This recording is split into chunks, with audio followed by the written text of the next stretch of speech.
اذان دینے لگے، اللہ کے نبی کا انتقال ہو چکا ہے۔ جب اشہد ان محمد پر پہنچے تو روتے روتے روتے آواز بند ہو گئی، اور جلدی سے اذان پوری کر کے نیچے آئے، کہا آج کے بعد قسم اٹھاتا ہوں اذان نہیں دوں گا، تیرا نبی نہیں ہے تو اذان بھی نہیں ہے۔ اور حضرت ابوبکر سے اجازت لے کر جب وہ خلیفہ بن گئے، جہاد پہ چلے گئے، 6 مہینے تک آئے نہیں۔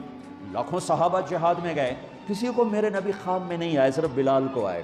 بلال یہ کیا بے وفائی، ہم سے ملنا ہی چھوڑ دیا، ہمارے پاس آنے چھوڑ دیا۔ آنکھ کھلی تو ان کو یوں لگا جیسے اللہ کے نبی زندہ بلا رہے ہیں، یا رسول اللہ میں آ گیا، یا رسول اللہ میں آ گیا، اور اسی وقت اونٹنی کو بھگایا۔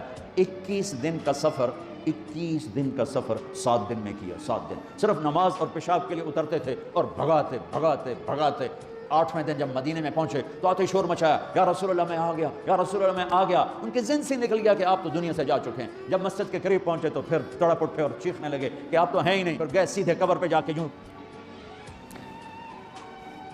قبر کو لپٹ گئے، یا رسول اللہ میں تو آ گیا ہوں، آپ کہاں ہیں؟ یا رسول اللہ میں تو آ گیا ہوں، آپ کہاں ہیں؟ یا رسول اللہ میں تو آ گیا ہوں، آپ کہاں ہیں؟ بے قراری میں روئے جا رہے ہیں، میں تو آ گیا ہوں، آپ کہاں ہیں؟ میں تو آ گیا ہوں، آپ کہاں ہیں؟ نماز کا وقت داخل ہو گیا، کون سی نماز سے اللہ جانتا ہے، اور سب کو پتا تھا بلال نے قسم کھائی ہے کہ اذان نہیں دیں گے، لہذا کسی کو ضرورت نہیں ہو رہی کہ بلال سے کہیں آج اذان بلالی سنا دے۔ تو چند صحابہ کو خیال آیا کہ نبی کے نواسوں کو سفارشی بناتے ہیں، حسنین۔ تو صحابہ آئے بچوں کے پاس، حسن حسین، کہ بچوں آج کسی کی نہیں چلے گی، تم بلال سے کہو اذان دے۔ تو یہ دونوں ننھے منھے بھائی، حسن 7 سال کے، حسین 6 سال کے، 10 مہینے کا فرق تھا دونوں بھائیوں۔ چچا ایک درخواست کہ میرے ماں باپ آپ پہ قربان، آپ درخواست کیوں کہہ رہے ہیں؟ آپ امر کریں، آپ حکم کریں۔ کہنے لگے جیسے آپ ہمارے نانا کے لیے اذان دیتے تھے آج ہمارے لیے دے دو۔ تو ایک دم وہ رونے لگے بلال، کہا ہے میرے بچوں، میں نے قسم اٹھائی تھی کہ میں اللہ کے نبی کے بعد کبھی اذان نہیں دوں گا، لیکن تم پہ تو ہزاروں قسمیں قربان ہیں، میں اپنی قسم توڑتا ہوں اور اذان دیتا ہوں۔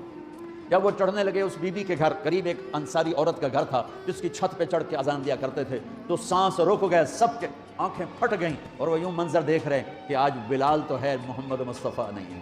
آج اذان بلالی تو ہوگی لیکن محمد مصطفیٰ کی جھلک نہ ہوگی۔ جب انہوں نے کانوں میں انگلیاں، جب انہوں نے اللہ اکبر کہا تو مدینے میں گھر گھر ماتم بچھ گیا، عورتیں بھی چیختی ہوئی گھروں سے باہر نکل آئیں، سارے مدینے کی گلیوں میں چیخ و پکار مچ گئی، اور یوں سب کو لگا جیسے محمد مصطفیٰ زندہ ہیں اور ان کا زمانہ ہے، لیکن آپ تو جا چکے۔